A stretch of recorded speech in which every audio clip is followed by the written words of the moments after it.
This Good Morning Northwest morning sprint is brought to you by Bill's Heating and Air Conditioning. All right, it is 6:53. It's time to get you ready to take on your Tuesday here in the morning sprint. Mark Peterson has the end of record-breaking cold in the forecast. Destiny Richards has everything you should know about tracking your ballots. And Olivia Roberts is following new COVID-19 restrictions in effect for Idahoans today. But first is some breaking news this morning. A fire on the first floor of the Paulson building on West Riverside in downtown Spokane caused a lot of commotion just before 5 o'clock this morning.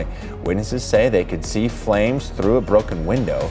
That fire is out. It was quickly put out by Spokane fire crews, and the cause is under investigation. A deadly crash closed State Route 26 last night just east of Royal City. Washington State Patrol says a driver ran a stop sign and hit the rear trailer of another vehicle. That person died at the scene. The name has not been released until the next of kin is notified. Starting today, Idaho is taking a step back on the path forward. Governor Brad Little announced the state is moving back to stage 3, and the Coeur d'Alene City Council approved a new ordinance requiring people to mask up. It's in effect right now. Here's a look at what stage 3 means for you. Starting today, your indoor gatherings will have to be limited to 50 people with social distancing, and any outdoor gatherings like high school football games are limited to 25% capacity. Masks are required inside long-term care facilities, and seating is required for bars and nightclubs. Governor Little says his decision to move Idaho back was not made lightly. In a back-to-school update, the Coeur d'Alene School District will keep its schools in the moderate risk for COVID-19. Students will remain on that hybrid learning plan. The district approved that option last week, saying all grades will learn from home on Wednesday and be in class in person the rest of the week. Post Fall School District voted Friday to return to hybrid learning. It had brought all of its students back for full-time instruction 3 weeks ago. Over the last 3 days, there have been nearly 300 new cases of COVID-19 in Spokane County. The Spokane Regional Health District reports 150 new cases from Saturday, 85 Sunday, and 51 on Monday.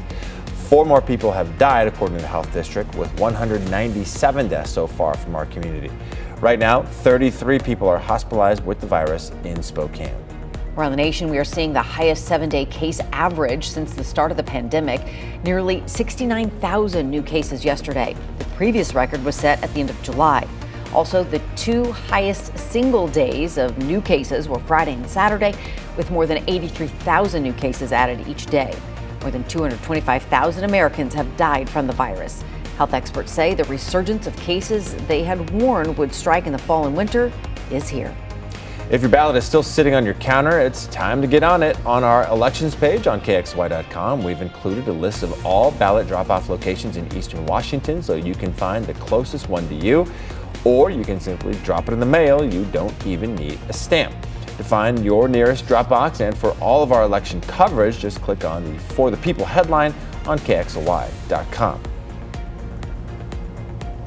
If you've already turned in your ballot, you can track it now on votewa.gov. You can check your ballot status and it'll either say it's been accepted or it's being challenged and rejected. Some reasons why that may be: you forgot to sign the mailing envelope, a signature that's on it doesn't match what's on file, or you're not turning in your ballot with the security and the mailing envelope. But it's that last reason. The elections office will have no way to notify you and your vote won't be counted at all. But if it's just a signature issue, the elections office should send you a letter. Once you have that letter, you'll enter in some information and get that back to them by November 23rd. For information on how to track your ballot and make sure your vote is in, go to our website, KXLY.com.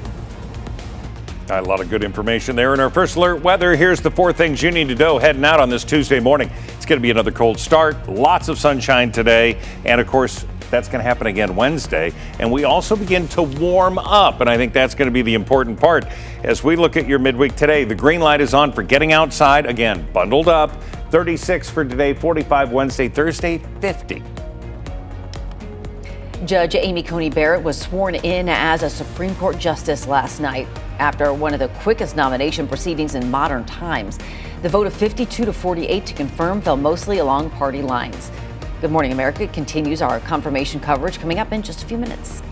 Cell phone video shows a police shooting in West Philadelphia yesterday. Witnesses say they called police because Walter Wallace Jr. was brandishing a knife and behaving erratically. The video shows 2 police officers opening fire. Shoot him in his leg or not shoot him at all.